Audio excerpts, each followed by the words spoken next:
Hello, this is Peter Collins with another sales tip for the professional salesperson. Now, in this module, I want to share the fact that there are closes or closing styles, and there are those closing styles that have stood out to me over the years, and I've enjoyed using them over and over again for over half a century of my selling career.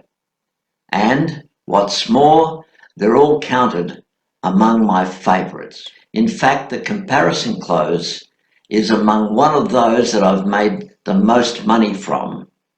And how it works and how the structure comes together, I'll share with you just after this short break.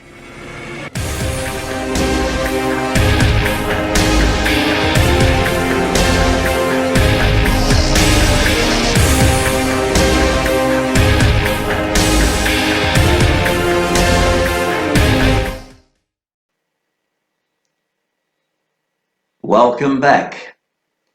Of all the closing styles that have stood out to me over the years, and I've enjoyed using them over and over again for over half a century in my selling career, would have to be the comparison close. In fact, the comparison close is among one of the ones that I've made the most money from. But I must say the comparison close is not the easiest closing style to use or to apply within the selling situation.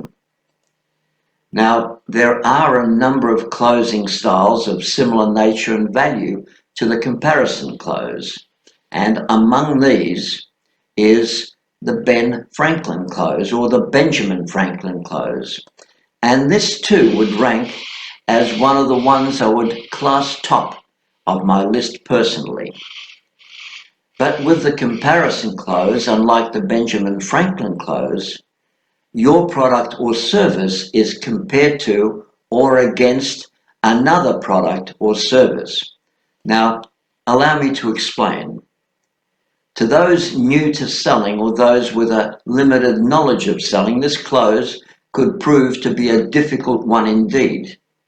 But if solid hard work and good sound effort could be used as a criteria for the new salesperson, it would not remain too difficult to use for too long. To make it work most effectively for you, there are 4 steps to follow when using the comparison close. Firstly, compare the advantage of 2 separate products or services and simply ask for an opinion. Naturally, you should be able to provide more advantages for your product than for your opposition. Now, if you can't, you simply don't know your product well enough. The second is, compare the disadvantages of 2 separate products or services and again ask for an opinion. Now, it's essential with both that the advantages and disadvantages used in a balance sheet should be cited, read, and analysed by your prospect. If this is not done, this system will most probably fail due to lack of involvement, and a non-involved prospect in most cases cannot be swayed into deciding in your favour.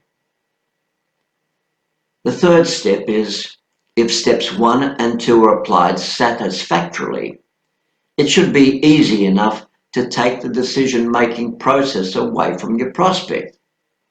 Now, if your summary is well planned and intelligently summarised and executed in both areas of interest to your prospect, the 2 balance sheets of advantages and disadvantages, it should become a foregone conclusion that both agree on the product or service at question, and when that occurs, you simply close. And fourthly, again compare both balance sheets and then give all of the reasons that would make it advantageous for your customer to buy your product or service. Then ask for an opinion. Now, if the opinion is favourable, proceed to a close at once, because Any delay to close a sale when using the comparison clause could prove costly indeed. There you have it.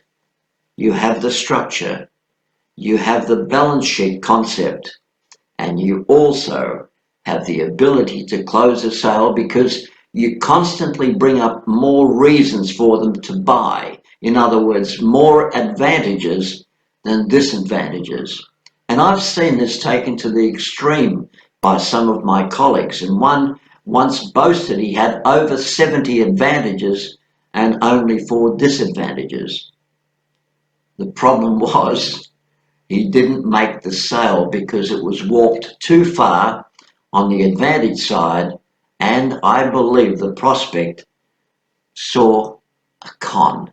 And that's not the way to sell, nor the way to use the comparison clause.